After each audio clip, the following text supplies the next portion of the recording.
हर घर पाठशाला कार्यक्रम के आज के इस सत्र में मैं रमेश नेगी एक बार फिर से +1 के भूगोल के विद्यार्थियों का बहुत बहुत हार्दिक अभिनंदन और स्वागत करता हूं। प्रिय विद्यार्थियों, आज के इस सत्र में हम चर्चा करेंगे भारत के भूवैज्ञानिक संरचना और भू आकृतियों के विकास से, और इसमें प्रायद्वीपीय खंड, हिमालय पर्वत श्रृंखला और उससे संबंध पर्वत समूह, इंडो गंगा ब्रह्मपुत्र का मैदान, अर्थात भारत का जो धरातलीय स्वरूप है, उनकी उत्पत्ति, उनका विकास किस प्रकार से हुआ, आज हम इस टॉपिक पर चर्चा करेंगे। प्रिय विद्यार्थियों, इससे पूर्व पाठ में आपने भारत की धरातल की आकृतियों के बारे में पढ़ा, जाना, समझा, जिसमें आप परिचित हुए कि भारत में उत्तर में हिमालय पर्वत और हिमालय पर्वत के दक्षिण में नॉर्दर्न प्लेन्स अर्थात इंडो गंगा ब्रह्मपुत्र का मैदान, और भारत का जो दक्षिणी भाग है ये प्रायद्वीपीय खंड के रूप में है, प्रायद्वीपीय भू आकृति के रूप में है।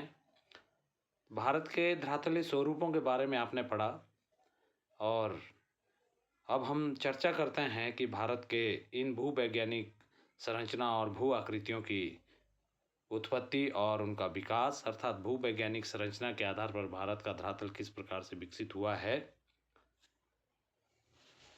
जैसा आपने अभी तक पढ़ा, देश के लगभग 10.6% क्षेत्र पर पर्वत, 18.5% क्षेत्र पर पहाड़ियाँ और 27.7% क्षेत्र पर मैदान है। और भारत प्रायद्वीपीय भारत में स्थित सतपुड़ा के दक्षिण में दक्कन का पठार विस्तार है। कर्नाटक से कृष्णा, तुंगभद्रा और कावेरी नदियां प्रभावित होती है। भूवैज्ञानिक संरचना के अनुसार ऐसा अनुमान है कि पृथ्वी की आयु लगभग 46 करोड़ वर्ष है, और इतने लंबे समय में इस पर अनेक परिवर्तन हुए हैं। भारतीय उपमहाद्वीप जो प्राचीन गोंडवाना का भाग था, में ये परिवर्तन आए, जिससे इसके वर्तमान स्वरूप और संरचना का विकास हुआ।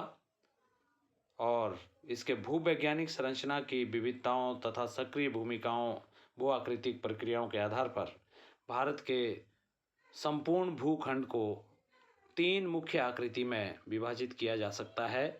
अर्थात भारत की जो भूवैज्ञानिक संरचना है वो 3 खंडों के रूप में हुई है। यहाँ आप इस चित्र के माध्यम से इसको समझ सकते हैं। भारत का उत्तरी भाग ये प्रायद्वीपीय ये हिमालय पर्वत के रूप में, अर्थात हिमालय तथा अन्य सीमांत प्रायद्वीपीय पर्वत, और इसके उपरांत इसके दक्षिण में ये आप देख सकते हैं, ये भारत का प्रायद्वीपीय खंड दूसरा भाग, और तीसरा क्षेत्र आता है भारत का ये विशाल मैदान, गंगा ब्रह्मपुत्र नदियों के द्वारा निर्मित विशाल मैदान। तो भूवैज्ञानिक संरचना के आधार पर भारत के धरातल को हम 3 मुख्य खंडों में विभक्त कर सकते हैं। अर्थात भारतीय उपमहाद्वीप में ये 3 महत्वपूर्ण भू आकृतिक लक्षण हैं, जिसमें प्रायद्वीपीय खंड, हिमालय तथा अन्य सीमांत प्रायद्वीपीय पर्वत, और तीसरा है सिंधु गंगा और ब्रह्मपुत्र का मैदान। तो हिमालय पर्वत उत्तर में, उसके दक्षिण में विशाल मैदान, और इसके दक्षिण में ये प्रायद्वीपीय खंड।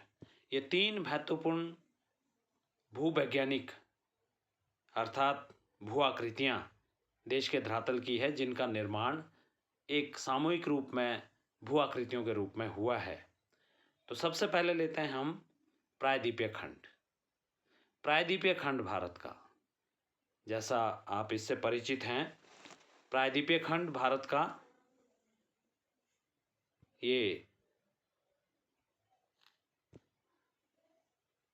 भारत का जो दक्षिण में प्रायद्वीप है, इस प्रायद्वीप में पश्चिम में गुजरात, दक्षिण में केरल और पूरब में आपका बिहार, और इसके अतिरिक्त ये इसका जो पूर्वी भाग है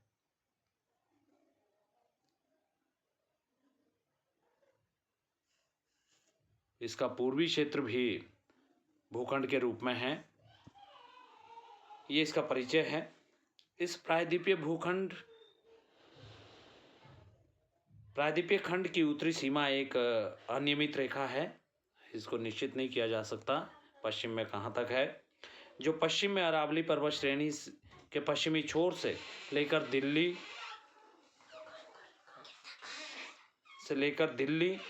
तक और फिर यमुना तथा गंगा नदियों के लगभग समानांतर सुदूर पूर्वी में राजमहल की पहाड़ियाँ, पश्चिम में अरावली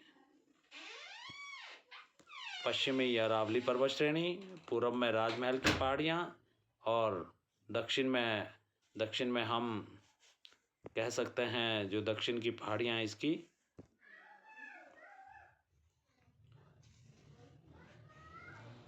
और इसके अतिरिक्त उत्तर पूर्वी में कार्बी एंग्लोन तथा मेघालय के पठार और उत्तर पश्चिम में राजस्थान में इस भूखंड तक विस्तृत है।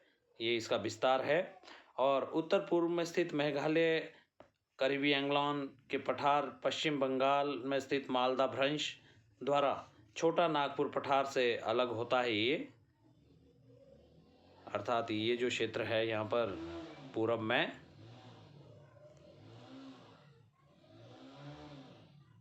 ये जो पठार है वास्तव में इसका जो विस्तार है वो पश्चिम में राजस्थान, पूरब में ये पूरा पठारी प्रदेश का विस्तार है। पश्चिम में राजस्थान के साथ इसकी सीमा है। पूरब में आपका मेघालय के पठार में स्थित मालदा भ्रंश द्वारा छोटा नागपुर का पठार है। राजस्थान में मरुस्थल तथा अन्य मरुस्थल सदृश स्वरूपों ने इस खंड को ढका हुआ है। तो सबसे पहले प्रायद्वीपीय पठार का परिचय, और इस प्रायद्वीपीय पठार में इसका जो निर्माण है वो प्राचीनतम, जैसा आपने पढ़ा है थ्योरीज में कि प्रायद्वीपीय जो खंड है हमारा ये गोंडवाना भूखंड है जो यूरेशियन प्लेट के साथ दक्षिण से उत्तर की ओर सरक कर आया है और यूरेशियन प्लेट के साथ जुड़ गया है। तो दक्षिण में गोंडवाना भूखंड का क्षेत्र उत्तर में आकर के अंगारा लैंड के साथ जुड़ गया, जिससे कि प्रायद्वीपीय खंड का निर्माण हुआ है। तो प्रायद्वीपीय खंड मूल रूप से प्राचीन न्यास और ग्रेनाइट चट्टानों की विशाल जटिल समूह से हुआ है जो इसके अधिकांश भाग में पाई जाती है। भूविज्ञानवेताओं के विचारानुसार दक्षिण प्रायद्वीप भारत देश का प्राचीनतम खंड है, जिसका जन्म पृथ्वी के अन्य प्राचीनतम भूखंडों के साथ ही आर्केन महाकल्प के कैम्ब्रियन पूर्व युग में हुआ, और कैम्ब्रियन पूर्व युग में एक बार ये समुद्र से ऊपर उठने के पश्चात भारत का ये भाग फिर कभी समुद्र में नहीं डूबा और ये स्पष्ट उच्च भूमि सारे समय दृढ़ एवं अगम्य खंड के रूप में बनी रही है। इसलिए इसकी तुलना प्राय उत्खंड के रूप में की जाती है, अर्थात प्रायद्वीपीय खंड का जो निर्माण है ये एक होस्ट के रूप में हुआ है। कैम्ब्रियन युग से लेकर अब तक इस खंड का समुद्र तल से ऊपर रहने का तथ्य संभवतः इसके समस्त भौगोलिक विकास में सबसे महत्वपूर्ण है। ऐसा अनुमान है कि इसका कुछ पश्चिमी भाग समुद्र में अवश्य डूबा और अन्य कुछ भागों में विवर्तनिक प्रक्रियाओं द्वारा परिवर्तन हुआ, परंतु इससे इसका मूल आधार परिवर्तन नहीं हुआ। प्रायद्वीप जो हिंद ऑस्ट्रेलियन प्लेट का भाग है पर ऊर्ध्वाधर संचलनों और खंड भ्रंशन का प्रभाव पड़ा है। नर्मदा, ताप्ती, महानदी, भ्रंश घाटियाँ और सतपुड़ा खंड पर्वत इसके कुछ महत्वपूर्ण उदाहरण हैं। प्रायद्वीप में मुख्य रूप से अरावली की पहाड़ियाँ, नल्लामलाई की पहाड़ियाँ, जवादी की पहाड़ियाँ, बैलिकोड़ा पहाड़ियाँ, ये आप इसके दक्षिण में देख सकते हैं, बैलीकोड़ा पहाड़ियाँ, पालकोड़ा श्रेणी, महेंद्रगिरी पर्वत जैसी अवशिष्ट पर्वत पाए जाते हैं, क्योंकि ये प्रायद्वीपीय खंड बहुत प्राचीन है और इसमें ये जो पर्वत श्रृंखलाएँ थी वो अब घिस करके अवशिष्ट पर्वतों के रूप में रह गई है। नदी घाटियाँ उथली तथा मंद ढाल वाली हैं और पूरब की ओर बहने वाली अधिकांश नदियाँ खाड़ी बंगाल में प्रवेश करने से पहले डेल्टाओं का निर्माण करती है। महानदी, कृष्णा, कावेरी, गोदावरी नदियों के डेल्टा इसमें प्रमुख है। तो आपने देखा प्रायद्वीपीय पठारी प्रदेश में जो पर्वत श्रेणियां हैं, इसके जो अलग अलग पठारी स्वरूप है, वो एक लंबे समय की विवर्तनी के संचलनों के कारण और बाह्य क्रियाओं के द्वारा, अपक्षय अपर्दन की क्रियाओं के द्वारा प्रायद्वीपीय खंड का ये भाग अब धीरे धीरे कई छोटे छोटे खंडों में बंट गया है।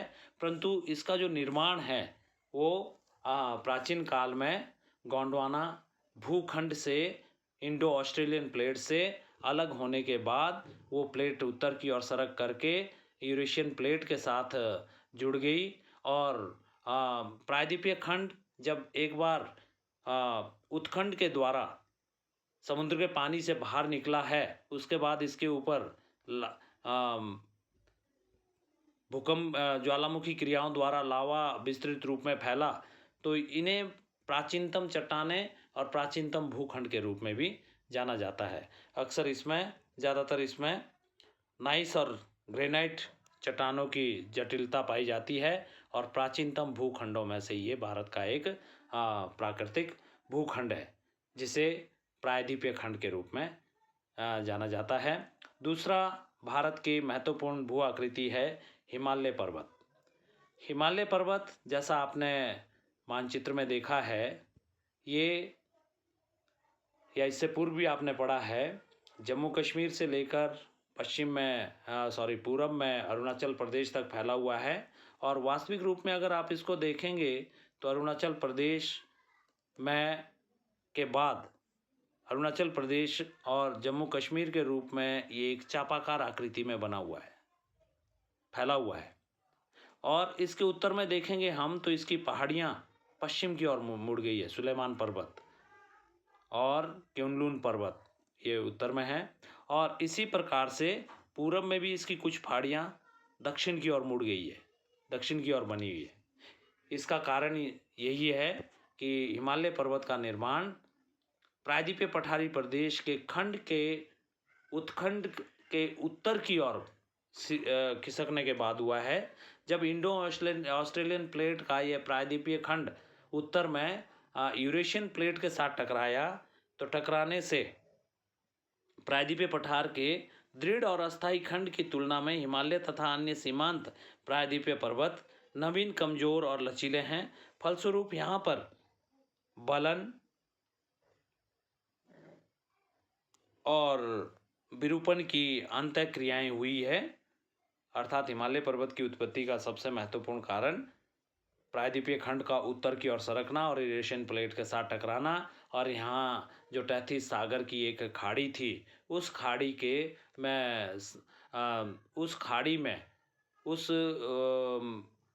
वहाँ पर दबाव के कारण, संपीड़न के कारण जो वहाँ सागर की तली थी वो ऊपर की ओर उठी और उसी में ही चापाकार रूप में हिमालय पर्वत के निर्माण हुआ है।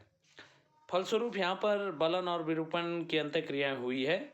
बलनों, भ्रंश और क्षेप तलों के विकास में संपीड़न और पर्वत निर्माण बलों का महत्वपूर्ण भूमिका है। ये विवर्तनिक पर्वत है। हिमालय पर्वत एक विवर्तनिक पर्वत है और इस प्रदेश की नदियाँ युवावस्था के लक्षण से युक्त है।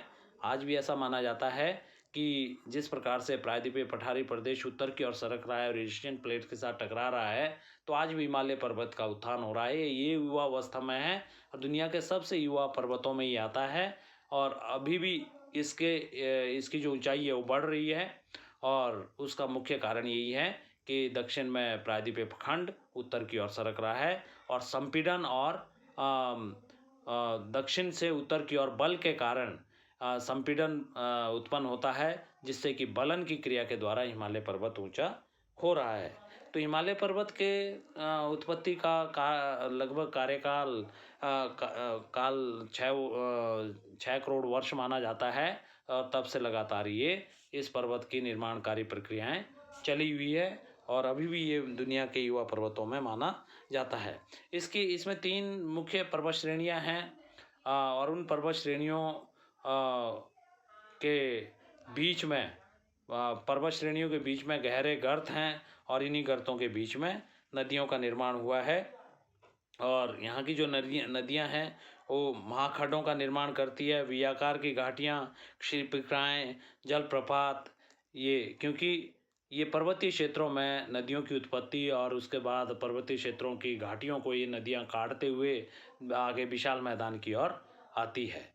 तो हिमालय पर्वत का निर्माण में सबसे महत्वपूर्ण यही है कि हिमालय पर्वत का निर्माण की जो क्रिया है वो दक्षिण में स्थित प्रायद्वीपीय खंड का उत्तर की ओर सरकना और यूरेशियन प्लेट के साथ तिब्बत के पठार के साथ टकराना और इसके बीच में जो पहले एक खाई होती थी, समुद्र का क्षेत्र होता था, वहाँ संपीड़न और बलन की क्रिया के द्वारा एक चापाकार आकृति में पर्वत का निर्माण हुआ है और ये पर्वत ही हिमालय पर्वत के रूप में जाना जाता है। इस हिमालय पर्वत के पूर्वी और पश्चिमी भाग में जैसे जैसे ये प्रायद्वीपीय खंड एक चापाकार आकृति का है, जैसे जैसे ये यूरेशियन प्लेट के साथ टकराया तो इसके दोनों जो किनारे हैं पश्चिम जो किनारे हैं, पश्चिम किनारे में पर्वत श्रेणियाँ दक्षिण की ओर मुड़ गई और पूर्वी किनारे में भी पर्वत श्रेणियाँ उत्खंड वाले प्रायद्वीपीय खंड के उत्तर की ओर सरकने के बाद इन पर्वत श्रेणियों का मोड़ दक्षिण की ओर हो गया। तो इन्हें कहते हैं हम ये कहलाती है ये हिमालय पर्वत श्रृंखला और उससे संबद्ध पर्वत समूह। ये भी हिमालय पर्वत की ही जो ये इसके पश्चिमी और पूर्वी भाग में है, ये भी इसी की श्रेणियाँ है। नेक्स्ट है आगे भूवैज्ञानिक संरचना के अनुसार भारत के प्रमुख भूखंडों में से अगला है इंडो गंगा ब्रह्मपुत्र का मैदान। प्रिय विद्यार्थियों, अगर आप भारत के नक्शे को भारत के नक्शे का ढंग से अध्ययन करते हैं, देखते हैं, तो हिमालय पर्वत और प्रायद्वीपीय खंड के बीच में भारत का ये आप मैदानी भाग अर्थात प्रायद्वीपीय, अगर आप ये खंड देख रहे हैं तो उत्तर में हिमालय पर्वत और दक्षिण में प्रायद्वीपीय पठारी प्रदेश, इसके बीच में पाए जाने वाला ये विशाल मैदान जिसका जो निर्माण है वो मुख्य रूप से 3 नदियों से हुआ है, सिंधु, गंगा और ब्रह्मपुत्र। इन तीनों नदियों के ब्रह्मपुत्र नदी से निर्मित ये भूखंड है, ये मैदान है और गंगा द्वारा निर्मित ये मैदान है और ब्रह्मपुत्र नदी द्वारा निर्मित ये मैदानी खंड है। इसे हम इसकी भूवैज्ञानिक संरचना के अनुसार 3 मुख्य भागों में बांट सकते हैं। तो इनका निर्माण कैसे हुआ? इनके निर्माण की जो प्रक्रिया है, उत्तर में हिमालय पर्वत और दक्षिण में प्रायद्वीपीय खंड और उत्तर में हिमालय पर्वत के बीच में एक गहरा गर्त बना हुआ था जिसे भारत की तीसरी भूवैज्ञानिक भाग सिंधु, गंगा, ब्रह्मपुत्र आदि नदियों से निर्मित मैदान कहते हैं। ये एक भूद्रोणी के रूप में है, जियो श्रृंखला इनका गर्त है जिसका अधिकांश विकास लगभग 6 करोड़ 40 लाख वर्ष पहले हुआ है।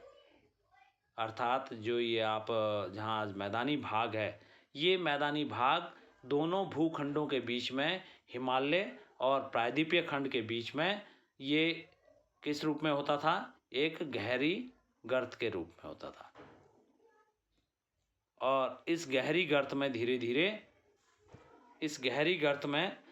धीरे पठारी प्रदेश और हिमालय पर्वतीय क्षेत्र से आने वाली नदियों से के लगातार लाए हुआ सेडिमेंट्स धीरे धीरे इस गर्त में निक्षेपित होता गया और धीरे धीरे खंड इस गर्त में निक्षेपित होने के बाद ये गर्त भरता चला गया और कालांतर में ये एक मैदान के रूप में विकसित हुआ है।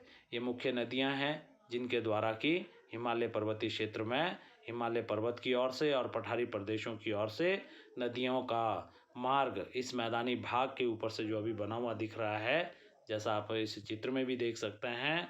पश्चिम में ये ब्रह्मपुत्र नदी और पूर्व में ये गंगा नदी और उसकी सहायक नदियाँ पूर्व में ब्रह्मपुत्र और पश्चिम से और इसके पश्चिम में ब्रह्मपुत्र नदी, ब्रह्मपुत्र की सहायक नदियाँ जिसने सिंधु प्रमुख है। तो इस मैदानी भाग का निर्माण सिंधु से, इस मैदानी भाग का गंगा से और इस संकरे से मैदान का जो हिमालय पर्वत और मेघालय के पठार के बीच में है, इसका निर्माण ब्रह्मपुत्र नदी के द्वारा हुआ है। तो कहने का अभिप्राय है कि ये जो मैदानी भाग है ये गर्त का जो प्रायद्वीपीय पठारी प्रदेश और हिमालय पर्वतीय क्षेत्र के बीच में गर्त था, इस गर्त का धीरे धीरे इन नदियों के द्वारा लाए गए सेडिमेंट्स के निक्षेपण की क्रिया से हुआ है।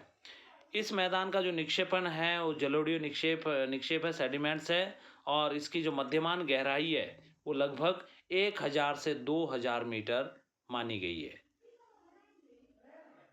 कितनी है? इसकी जो गहराई है वो लगभग 1000 से 2000 मीटर के बीच में मानी जाती है। तो आप इन सभी पिक्चर्स को ध्यान से देख सकते हैं। तो इस प्रकार से भारत के 3 ये प्रमुख भूवैज्ञानिक संरचना की दृष्टि से महत्वपूर्ण खंड हैं। उत्तर में हिमालय पर्वतीय क्षेत्र, दक्षिण में उत्तर में हिमालय पर्वतीय क्षेत्र और इसके दक्षिण में विशाल मैदान और दक्षिण में ये प्रायद्वीपीय पठारी प्रदेश का कुछ भाग पूरब की ओर मेघालय के पठार के रूप में भी है। तो इनसे आप इनके निर्माण की प्रक्रिया से आप अच्छे ढंग से परिचित हो गए होंगे। ये यहाँ आप भारतीय उपमहाद्वीप में इसको बहुत ध्यान से देख सकते हैं और अच्छे ढंग से इसका परिचित भी हो सकते हैं। प्रायद्वीपीय पठारी प्रदेश, जो खंड और ये विशाल मैदान और ये हिमालय पर्वतीय क्षेत्र। विशाल मैदान का कुछ भाग ये ब्रह्मपुत्र नदी का यहाँ पर भी है, बांग्लादेश भी इसी से ही निर्मित है। और तो इन तीनों प्रकार के मुख्य रूप से भारत के भूखंडों का निर्माण अलग अलग भूवैज्ञानिक कालों में हुआ है। इसमें सबसे प्राचीनतम खंड दक्षिण में प्रायद्वीपीय पठारी प्रदेश माना जाता है और सबसे नवीन जो आकृति है वो विशाल मैदान और हिमालय पर्वत सबसे प्राचीन पठारी प्रदेश है और उसके बाद हिमालय पर्वत है और सबसे नवीन निक्षेपण की क्रिया के द्वारा भारत का एक विशाल मैदान है। 2 मुख्य भूवैज्ञानिक या भू आकृतियाँ हैं भारत के धरातल की, उत्तर में हिमालय पर्वत और दक्षिण में प्रायद्वीपीय पठारी प्रदेश। तो प्रायद्वीपीय पठारी प्रदेश और उत्तर में हिमालय पर्वत के बीच में इनकी आकृतियाँ और इनके भूवैज्ञानिक काल में इनकी उत्पत्ति और विकास, इनमें कुछ अंतर है। जैसे प्रायद्वीपीय पठारी भाग भारत के दक्षिण में है, जैसा आप यहाँ देख सकते हैं, ये भारत का दक्षिणी भाग है और हिमालय पर्वत इसके उत्तर में स्थित है, ये उत्तर में है। प्रायद्वीपीय पठारी प्रदेश त्रिभुजाकार है, अगर आप इसकी आकृति को देखेंगे ओवरऑल तो ये त्रिभुजाकार आकृति है और जबकि हिमालय पर्वतीय क्षेत्र चापाकार आकृति में है, चाप की आकृति में है। प्रायद्वीपीय पठारी प्रदेश प्राचीनतम कठोर चट्टानों से बना हुआ है क्योंकि उत्खंड के बाद समुद्र के जल से जब ये खंड एक बार बाहर निकला है उसके बाद ये कभी नहीं डूबा है और कठोर चट्टानों द्वारा निर्मित है, जबकि हिमालय पर्वतीय क्षेत्र कोमल चट्टानों से बना हुआ है। प्रायद्वीपीय पठारी प्रदेश मुख्य रूप से आग्नेय चट्टानों का बना है क्योंकि समय के साथ साथ इस प्रायद्वीपीय पठारी खंड में अलग अलग कालों में ज्वालामुखी क्रियाएं हुई, लावा बाहर निकला, उससे इसके धरातल के चट्टानों का निर्माण हुआ, तो प्राचीनतम चट्टानें हैं। और प्रायद्वीपीय पठारी प्रदेश की एक महत्वपूर्ण विशेषता ये भी है कि जो इसका निर्माण है वो एक उत्खंड के रूप में हुआ है, अर्थात एक हॉस्ट के रूप में। ये धरातल में विवर्तन, आंतरिक क्रियाओं के द्वारा ये खंड ऊपर उठा है और ऊपर उठने के बाद इसका निर्माण हुआ है। और वर्तमान में अगर हम देखें तो ये कई छोटे छोटे खंडों में बटा हुआ है। इसमें पर्वत श्रेणियां हैं और पश्चिम में पश्चिमी घाट है, पूर्व में पूर्वी घाट है, अरावली श्रेणियां हैं, पूर्व में राजमहल की पहाड़ियां हैं। इसके दक्षिणी भाग में भी कई छोटी छोटी अन्नामलाई, पालकोड़ा, विभिन्न पर्वत श्रेणियां हैं। और इसके अंदर भ्रंशन और विभंजन के द्वारा प्रायद्वीपीय पठारी प्रदेश कई विभक्त छोटे छोटे खंडों में विभक्त हो गया है। जबकि हिमालय जो पर्वत है वो एक चापाकार आकृति में है सॉरी।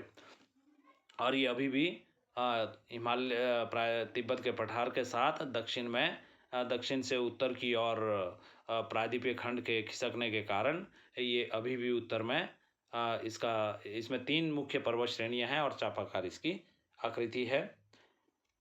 एक लंबे समय में अपर्दन शक्तियों के द्वारा प्रायद्वीपीय पठारी प्रदेश में जो छोटे छोटे खंड है वो अब अपनी जीर्ण अवस्था में है। यहाँ की जो स्थलाकृतियाँ हैं वो घिस घिस करके अपने जीर्ण अवस्था में है, ख़त्म होने की अवस्था में है। जबकि हिमालय पर्वतीय क्षेत्र की चोटियाँ और उसके ढाल सेडिमेंट्स के बने हुए हैं, परंतु अभी भी उसका उत्थान जारी है। और तो ये है हिमालय पर्वतीय क्षेत्र और प्रायद्वीपीय पठारी प्रदेश के बीच में भौगोलिक स्वरूपों और भू आकृतियों में अंतर और इनके निर्माण की प्रक्रिया में अंतर। तो इस प्रकार से आप भारत के धरातल के 3 प्रमुख लक्षणों के उत्पत्ति और उनके विकास से परिचित हो गए होंगे। इस उम्मीद के साथ आपका बहुत बहुत धन्यवाद।